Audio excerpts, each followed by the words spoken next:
We are back, and I wanted to woo a lot louder than that, but I didn't want to jostle your stereo speakers.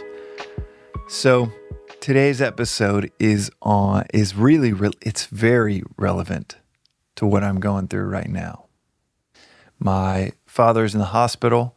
They don't know what's causing this muscle weakness, slurred speech. Could be related to a stroke, and they're running a bunch of tests. And we don't know what the cause of it is, nor do we know kind of the implications of what's happening, or what's even scarier is the imagination of what could happen next. This is the second time this has happened to him in the last few months. And there's this tension that I can feel of. There's the concern for him. There's the concern for my mother who's with him and has been with him in the hospital room for the last 24 hours. The concern for my brothers. We're all on text chain trying to figure out what's happening or where we can be most helpful and useful. And there's this, just this feeling of uncertainty mixed with a bit of helplessness for those that we love in scenarios like this. I feel it kind of in my, it's kind of in my chest area. And when I think about it, it's obviously not caused from some pathogen that I've caught from someone that's sick like him. It's easy to see in these scenarios that it's coming from my mind, that my mind is creating this physical tension or symptoms. The ideal would be to not feel such tension, because I know that it's not increasing my awareness or wisdom in this scenario. It's like surfing tense or playing basketball tensely. No matter how big the game is, the nerves going into the game could be totally natural, but when you're playing, you want to feel loose. You want to feel in flow, which is a diminished sense of self and a diminished sense of time. You want to be one with the action that you are taking. And I can tell that I'm not able to do that as much when I have this tension, not able to be as helpful to my family when I have that tension. I noticed it as I was driving my 3 daughters to school this morning. My reactions were just a little step behind what was happening in front of me. Then I actually did go surfing, and I was missing these little cues. I was mistiming the paddle out, got rocked by a wave, and I could tell that this tension was the tip of the iceberg of these feelings that are happening, these symptoms caused by a mind that has a preoccupation with what's going on back home. And in studying Vedanta, it's such a great manual for living, where you can go through a scenario, circumstance where it's like having 12 golf clubs in your golf bag, and you know which golf club to utilize when. And right now, the golf club that just feels so natural after studying this philosophy and developing that inner equipment, the intellect, which we talk about quite a bit here on this channel, We have a mind and we have an intellect within us to navigate the world, a higher mind, one could say. And the higher mind jumps in to try to assess, okay, what am I feeling? Then it jumps in to say, well, why am I feeling that? This tension or this preoccupation of the mind, just the awareness that I'm feeling it is, for many people, it might not take years, but it took years just to recognize these emotions that I was feeling.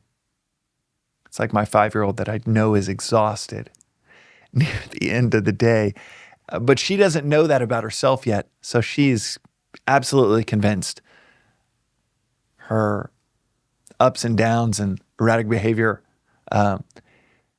her ability to even walk in a straight line is all diminished because she's exhausted. She doesn't know that. She's convinced that she's not exhausted. But like the child to the adult to the sage, as you develop an intellect, you start to recognize, you start to gain this awareness of what's happening just beneath the surface that you might not have had, the awareness that you might not have had years prior. So that tension, I first feel it and then recognize that there is this desire that has been interrupted. So that preoccupation of the mind, it's, in this scenario, it's pretty easy to know that it's not just on my father and my family, but it's also this interrupted desire that can be frustrating, can be emotional, where the desire is for peace and prosperity for those that I love. The desire is for peace and prosperity for anyone that I see. For you listening to this, I am wired to want you to have peace and prosperity. And when I see that interrupted, then my own desire gets interrupted. And it's not an unselfish desire to want peace and prosperity for those that I love. It's also quite selfish because I realize that I'm more peaceful when they're peaceful. It's like the high frequency noise that is just outside your room when my mother is distraught, when my father is distraught. From a development of the intellect, or in Vedantic terms, it'd be a development of the sakshi, the witness, to witness what's going on within me. At this age and stage, I know that there are heaps of selfishness within the emotions that I'm feeling. In fact, as Swamiji will say often, whenever there's a problem, it's always you. It's not the external circumstance. It is always you. Discontent between roommates, spouses, friends, students at the ashram, siblings. He'll just flat out say, it is always you. So I'm able to turn that around and say, that is, this, whatever I'm going through, it's me. And what is that hang up that I have? What is that selfish desire that I have? It's for them to be peaceful so that I can go about the 10,000 things that I want, as the Buddhists say. Which brings me back to this reflection for today. In this philosophy that emphasizes a body, a mind, and an intellect to navigate the world. A body, or the heart center being where we have our emotions, our feelings, our preferences, likes, dislikes, and our intellect, which our higher mind, our ability to discern, our ability to decide, to guide the mind. There can be an overemphasis with the intellect being the higher equipment, the subtler, more powerful equipment, if you develop it properly, the equipment that is like the adult in the room that can guide the childlike mind towards whatever outcome you might be pursuing, professionally or socially. But that intellect, the development of the intellect, can be overemphasized, that people are only in their heads. And I remember walking around the ashram once with a student there. She had been there several years. She was probably in her early 40s. And I asked her, what's a knowledge bomb that you're thinking about these days? And a knowledge bomb just being something that hit you extraordinarily hard, and left an imprint that you're still reflecting on over the last few days. And she mentioned something that Swamiji had said, Swami Parthasarathi had said, which was, you must have a conference between the head and the heart. And you must feel to understand. You must use your heart to understand what the intellect might be reading, reflecting on. And you must understand what you feel. You must be able to employ the intellect like a witness, like a good friend to dissect, like a therapist to dissect, okay, why am I feeling the way that I'm feeling? What can I do about it? This reflection, it's been a year since I heard her tell me this, and it stopped me in my tracks, that you must feel to understand, and you must understand what you feel. An overemphasis on the head is going to make you like an automaton that can't really understand what you're reading, but can recite it word for word. It can make you a scholar, but not a philosopher. But if you're only in your feelings, only in your heart, and you can't employ the intellect, then you don't understand what you feel. You are an exuberant or irrational or dramatic teenager. Or worse, 3-year-old. We must feel to understand, and we must understand what we feel. And when my heart gets ahead of itself, when my mind races ahead of the intellect, it is so useful to grab this golf club, this knowledge bomb, pull it out of the bag and say, okay, I'm feeling this tension. I'm feeling a step behind. And there's a compounding effect to this frustration that I'm feeling today, because I'm continually a step behind of what I'm trying to do, literally latching the door. Step behind and a frustration there. There's not only a cultivation of a witness, but there's also this employment of the intellect to understand, okay, what desire is being interrupted right now that's causing this stress, this agitation, this tension. The desire is for my dad to be well, for my family to be in peace and prosperity, and for me to be in peace and prosperity. And this peace has been interrupted by the realities of life. So when you employ that intellect and walk backwards to what am I feeling? What I'm feeling is I wish the world was set up differently than it is. In this moment, so much of the time, I love the way the world's set up. I'm able to just surf the ebbs and flows, but in this moment, there's this inherent deep down desire for the world to be other than what it is, for there not to be death, disease, for family members to not be distraught. So where's the area, the part of this tension, the part of this interrupted desire, this stress or agitation, that I can use this golf club and actually work on, to where not only in this acute scenario am I able to be fully present, to be actually useful and helpful, not a step behind, but a step ahead with my family that needs me, and every one of us in a crisis scenario.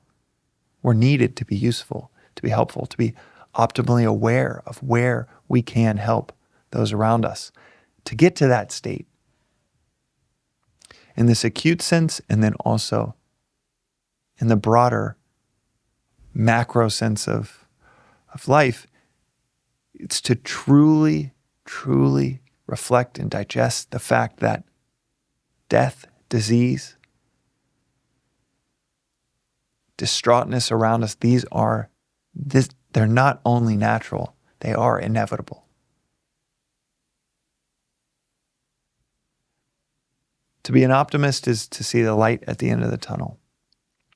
To be a pessimist is to see the tunnel. Within Vedanta, we're called to be realists.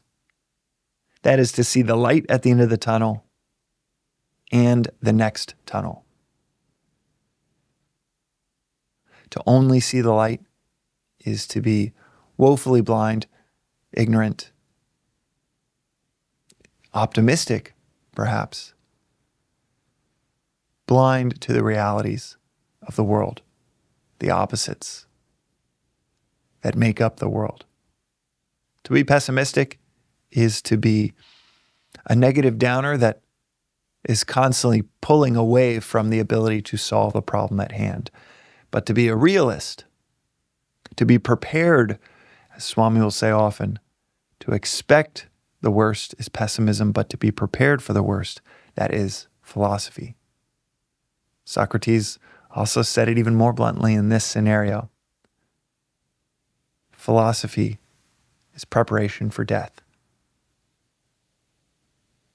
So when I think about what can I do, what can I pull out of the golf bag to help with this scenario, it's understanding what I'm feeling, understanding that there is a desire that has been interrupted, understanding what that desire is, and understanding the ignorance that created that desire. Wanting there to only be life and no death. But the thing is to say yes to life, your life, a child's life, start of a company, your career, is to say yes to it all.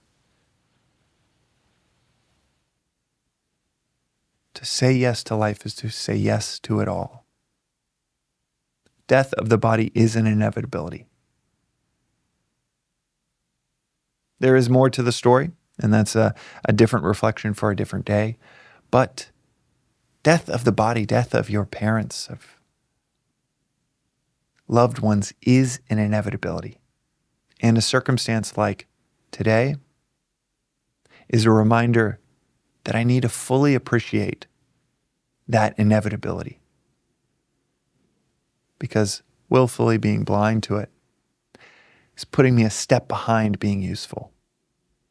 Because being willfully blind to it is putting me a step behind being useful in this scenario, this circumstance, with the people that I love. You don't practice free throws for the first time before Game 7 of the NBA Finals.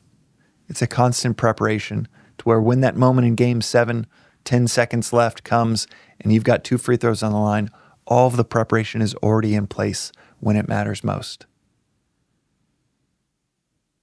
As we've said on the podcast many times, the intellect is the capacity to see the end in the beginning. I will be in this scenario countless times. I've been in this scenario before with death of loved ones, and it will continue to happen. So right now, there's a recognition and understanding of what I'm feeling.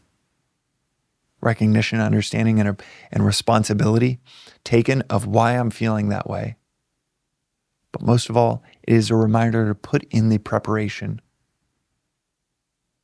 for a circumstance like this that is inevitably going to happen multiple times throughout life, to make sure that I am optimally useful and helpful now and when it inevitably happens again. That's today's reflection on the Daily Vedantic. We'll see you tomorrow. Thanks for listening to the Daily Vedantic. This reflection is part of a free repeating 2-year course in Advaita Vedanta. Rooted in the timeless wisdom of the Upanishads, arguably the oldest philosophical texts on earth, you can begin with episode 1, which gives the 15-minute overview of the whole philosophy of Vedanta, or you can join the journey with any episode at any point. But the critical aspect of this course, of understanding and mastering anything, is to study and reflect, even for 10 to 15 minutes on the timeless each day, preferably at the start of your day. As is said in this philosophy, reflection is 100,000 times as powerful as listening. So listen, journal, sit with, discuss these concepts, or ask questions at thedailyvedantic.com with our AI-powered chatbot, informed by about 700 episodes here, as regularly as one can, if you want to see clarity and peace almost effortlessly unfold in your daily life. And if it doesn't result in a near immediate increase in clarity and peace, then toss aside and feel free to never listen again. One of the things that you might notice is after 7 or 8 days in a row, this doesn't feel like a discipline. This feels like a visit with a best friend, to dive into the timeless with daily reflection. Within a few days, it becomes one of your favorite parts of the day. You can also find out more, including news about in-person events in Los Angeles and beyond, at the Daily Vedantic on Instagram, or through our weekly newsletter at thedailyvedantic.com. Additionally, check out the links in our show notes for more resources like the books that are mentioned most frequently in the episodes, including Vedanta Treatise, perhaps the simplest and most straightforward read on this philosophy I've ever come across. Until next time, and from the entire team that works on the Daily Vedantic project, thanks for listening.